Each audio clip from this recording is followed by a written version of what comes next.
Hi guys, it's Anne here, and today's video is all about duping eyeshadow palettes. The two palettes that I'm looking at today are the original Covergirl True Naked Roses palette and the e.l.f. Rose Gold Nude palette. So this palette I've had for quite some time. This is the original Covergirl Roses palette. I'm pretty sure this is not sold anymore. I think they might have a new version of this, but I feel like the shades are different. I want to say, I'm gonna have to try and look up. I know I bought this probably around when it was released. I've probably had this since 2015, I wanna say, maybe 16. So I'm comparing it to this e.l.f. palette. I bought this palette in November of 2019, so just last year. And I'll admit it was a bit of a spontaneous purchase. I didn't need this. I bought some other stuff at Marshall's. I saw this. I've always wanted to try an e.l.f. palette. It was $6.99, so I bought it. And it wasn't until I was doing a inventory of my palettes, and when I pulled this one out and I looked at this and I was like, crap, I think I just bought a palette I basically already own. So what I've decided to do was put together a little video to see if they really are actually dupes of each other. So I'm going to insert a picture on the screen of straight up swatches of these two palettes, and you'll see on the picture that some of the shades seem really similar, some of them are definitely different. There's some from the Covergirl that looks like an in-between of the e.l.f. ones, but you can definitely see the flavor is the same, which I thought was really interesting. So I decided to play with the palette, and the thing that I found really fun about this was some of the shades definitely seem fairly unique, particularly in the Covergirl palette. This shade here doesn't really exist. This one right here doesn't really exist as it is in the e.l.f. palette, as well as this shade right here. This shade is just a bit warmer than anything in the e.l.f. palette. So there's those two shades that were a bit different. Now the e.l.f. palette does have 10 shades and the Covergirl has 8. And again, so if you look at this palette, this really pink shade right here, again, is a little different. And then again, this shade right here is a little different. They're not quite exactly the same as in the Covergirl palette. And then I found this shade here, because the shade is kind of brown. There's nothing really in the Covergirl palette that is brown directly. So just swatching those shades and the Covergirl palette, you can see there's really nothing in the Covergirl palette that quite matches these 3 shades from, this is the e.l.f. palette. So again, this is 2 shades from the Covergirl palette that just aren't quite in the e.l.f. palette. They're close, but not quite. So then I started playing with the shades, because I noticed, for example, there'd be a shade in the Covergirl one that looks kind of in between a shade in the e.l.f. one. And then I thought, can I dupe the entire Covergirl palette, because there's less shades in it, with the e.l.f. palette? And the answer is pretty much. So hopefully you can see here, this side is straight up swatches from the Covergirl palette. This side is swatches from the e.l.f. palette, but doing a bit of blending and mixing them together.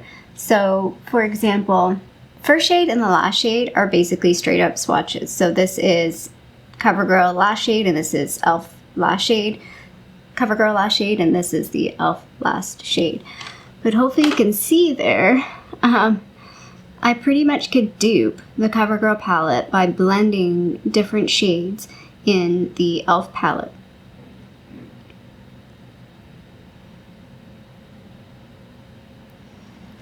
I'm not going to go through every single combination, but I'll put the shades on the side so you can see what I did. And if you're curious, the eye look that I did today, this eye is from the e.l.f. palette and this eye is from the Covergirl palette. So I'll just do a quick little show and tell, I guess, of what I did to create this look.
From an actual shadow perspective, the palettes are fairly similar. The CoverGirl shadows are fairly soft and powdery, and same with the e.l.f. ones. The e.l.f. ones are maybe a tad creamier and a tad richer. I think what makes it easy to dupe these palettes to each other is the shadows are a little bit muted, so the colors aren't super intense. I would say the e.l.f. shadows are a little more intense than the CoverGirl shadows, but overall they're both somewhat muted palettes. They're, to me, the easy everyday palette. They're a palette that you can just pick a color and go with it. You're probably not going to screw it up.